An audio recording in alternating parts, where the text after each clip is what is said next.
Log with Captain J. Galloway. This is entry number 6. Today is August 22nd. And what I'm going to be covering today is day 2 of the Star Trek Las Vegas convention. I realize, I'm doing this post after the fact.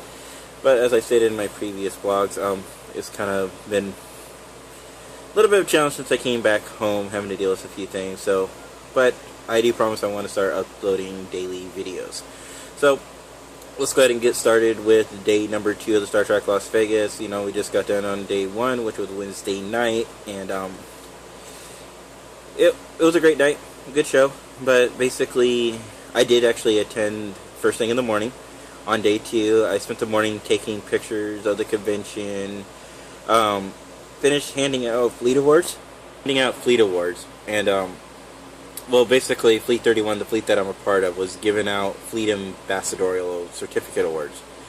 And we were giving out to, all the great shows that we like Priority 1, Star Trek Online, Cryptic Studios from Star Trek Online, and, see who else. We gave some out to Trek Radio. We also gave some out to the G&T show, to a couple book authors. In all, it was a lot of awards to give out, but that's what I ended up spending the morning doing. I also spent time on the vendor's floor. I also got a video, it's really a 3-frame video of me beaming up and then beaming back down thanks to MAC Cosmetics. Actually, kind of funny story, I didn't realize the first day and day 0 that they actually had that booth where you could actually get on the transporter, beam down with one pose, then they would show you off the bridge, off the transporter pattern. And then they would beam me back on in a second pose. I didn't realize that at the time, but basically, so I did that most of the morning. I caught the tail end of Rom and Nog show, the Ferengi show that they had, but I'd seen it last year, so it's I didn't mind if I missed most of it. I knew I'd try to catch the last part of it, so I ended up doing that. Then what I was really trying to do was get there for the new feature film discussion about Star Trek Discovery, which honestly never happened. They hinted at it a couple times, but they really didn't do anything with it. I was greatly disappointed. Now I'm hearing after the fact that Mission New York is actually going to get the exclusive on that, and Brian Fuller should be there. So I'm not exactly sure why they didn't give it to us at the 50th anniversary at the biggest event of the year, but I guess they're treating New York as the biggest event of the year. Well, since Star Trek, I guess, started in New York, the convention circuit, I guess it's only right that they should have that. That is said, so I went there and I listened to Scott Mans. He did a pretty good job during the whole time. He also interviewed Whoopi Goldberg. This was also Thursday, so I went and checked that out. Oh my god, Whoopi is amazing. An amazing woman. And I would definitely recommend anybody who hasn't watched her to listen to her. Go to one of her shows, go to her comics. I also heard that she also was doing I guess she went on the Strip the next day and did another show. So yeah, she is definitely worth listening to. She also has a show called The View, for any of you who haven't heard it. It's a pretty good show as well. But beyond all that, after I got done listening to Whoopi Goldberg, then I went over to the Star Trek Voyager Enterprise cosplay event, took a bunch of photos, a bunch of pictures. Again, this is my first year doing cosplay, and the reason I went to the Star Trek Enterprise cosplay is because my cosplay outfit that I did for this year was the Star Trek Enterprise Augments. So we did that, and I wanted to go ahead and take pictures. Got a lot of pictures taken again. It's definitely an interesting experience because, it's one thing to be a fan just attending, and trying to get people's autographs and people's pictures. But it's another thing when you see somebody in a cool looking costume, you're like, oh my god, can I stop and take a picture of you? And, most of the time, usually if you ask, they're very nice, just be very professional about it. And most of the time we'll say yes. And this year I was actually having people ask me and my mother and my best friend Mike, and of course other members of our augments when we were all together, or if they saw all of us together, they would ask us to take pictures. So we got to do that, and it was a lot of fun. Beyond that, let's see, I presented, basically, I was saying earlier, going around again, trying to find more people. Priority 1 was one of the groups that we handed out Fleet Awards, but they asked us to hold off until Thursday evening at 5 when they did their live show. So we ended up doing that, and it was a lot of fun.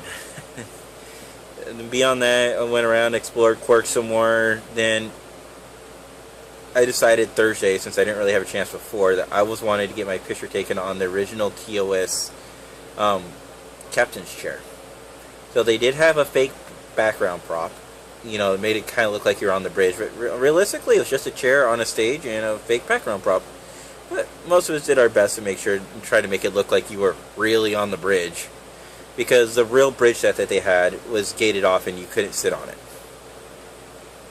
Beyond all that, let's see, I hung out. Oh yeah, and then later that night, we had karaoke for the first night, and I ended up hanging out with Marok and Gentoo, two awesome Ferengis. Well, actually, they're cosplayers, and they're actually part of the fleet I'm with, Fleet 31. So, if you ever get a chance to watch those two live, they're actually quite funny.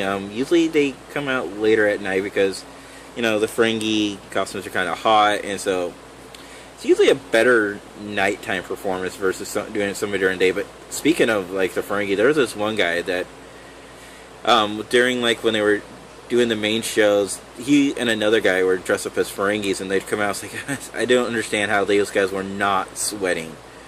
And they were very professional, very polite. If you have to take a picture, they stop and take a picture with you. And, you know, they were going out there bringing out the stars onto the stage with the four Daba girls that they had. So I was like, wow, that's pretty impressive. So I ended up hanging with those guys, and then I ended up I stayed at Quark's, and then I ended up listening to the karaoke night. So I have on separate videos of the karaoke event, and the reason I'm not posting them on here is I don't know if I'm allowed to post those kind of videos because they are copyrighted songs, and I don't have any copyrights to them, so I wasn't sure if I should. And so I posted them privately, not privately, I posted them on the unofficial Facebook Las Vegas group, and I don't claim any credit to them, I just post them as is. I just put, if I knew the person's name, I put their name on there, but I did also a few shorter videos of people. I did like 3 sets of them, I think, you know, they're less than 10 minutes each, but it's just a bunch of people singing. I try to capture most of the karaoke event over Thursday and Friday night. But speaking of Thursday, so I ended up doing that until basically the show ended. Oh yeah, well, I guess one last thing I can point out before we did all that, before the karaoke, and one of the last things we did that night is we watched Michael and Denise Okuda talk about the new upcoming Star Trek Encyclopedia. That was a fun talk, and I learned a lot from them about the new thing coming out, and I guess it's only going to be covering the events all the way up to Star Trek Beyond. So the news, not Star Trek Beyond, sorry, Star Trek Into Darkness. So anything with Star Trek Discovery or Star Trek Beyond will not be in the encyclopedia, unfortunately. And they're looking at a date of October to release. So that's pretty much everything that happened on day 2 as far as a recap. Like I said, later when I'm done doing all the 5/6 days of the Star Trek Las Vegas conventioning, I will actually go over and do an overall recap and try to cover things I haven't previously talked about that I want to talk about. Alright, well, this is Captain Galloway signing off.